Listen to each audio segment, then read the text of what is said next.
अमरावतीमध्ये भाजप आणि राष्ट्रवादीमध्ये वाद पाहायला मिळतोय। वरुड मोर्शी मतदारसंघातील वाद आता चव्हाट्यावर आला आहे। माजी आमदार देवेंद्र भुयार यांची भाजप पदाधिकाऱ्याला धमकी देण्यात आली। देवेंद्र भुयार यांच्या विरोधात वरुड पोलीस ठाण्यात गुन्हा दाखल करण्यात आलाय। भुयार हे अजित पवारांच्या राष्ट्रवादीचे माजी आमदार आहेत।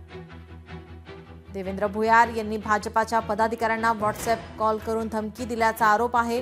त्यामुळे देवेंद्र भुयार यांच्या विरोधात वरुड पोलीस स्टेशनमध्ये अदखलपत्र गुन्हा दाखल करण्यात आला आहे। विकास निधी रद्द करण्याच्या मुद्द्यावरून अजित पवारांच्या राष्ट्रवादीचे माजी आमदार देवेंद्र भुयार आणि भाजपाचे विद्यमान आमदार उमेश यावलकर यांच्यात आरोप प्रत्यारोप सुरू आहेत।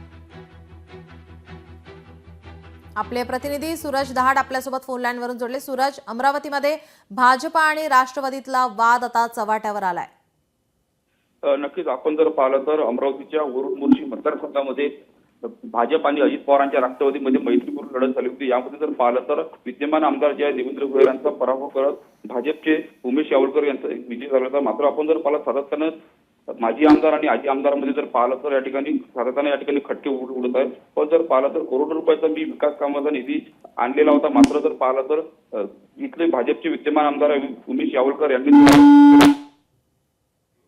केलेला आहे। त्याचमुळे जर पाहिलं तर माजी आमदार देवेंद्र भुयार यांनी भाजपच्या महत्वाच्या पदाधिकाऱ्यांना जीवे मारण्याची व्हॉट्सअप कॉलद्वारे धमकी दिल्यामुळे देवेंद्र भुयार यांच्यावर जर पाहिलं तर वरुड पोलीस स्टेशनमध्ये अदखलपात्र गुन्हा दाखल केलेला आहे। जर पाहिलं तर कडक अशी कारवाई करा अशी मागणी खुद्द भाजपचे आमदार उमेश यावलकर यांनी देखील केलेली आहे।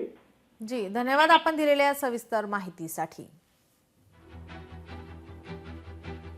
या ठिकाणी आपण पाहतोय आता भाजप आणि राष्ट्रवादीतला वाद आता चव्हाट्यावर आलाय। देवेंद्र भुयार यांच्या विरोधात वरुड पोलीस ठाण्यात गुन्हा दाखल करण्यात आलाय। लोकशाही मराठी ऐका, पहा, जागरूक रहा।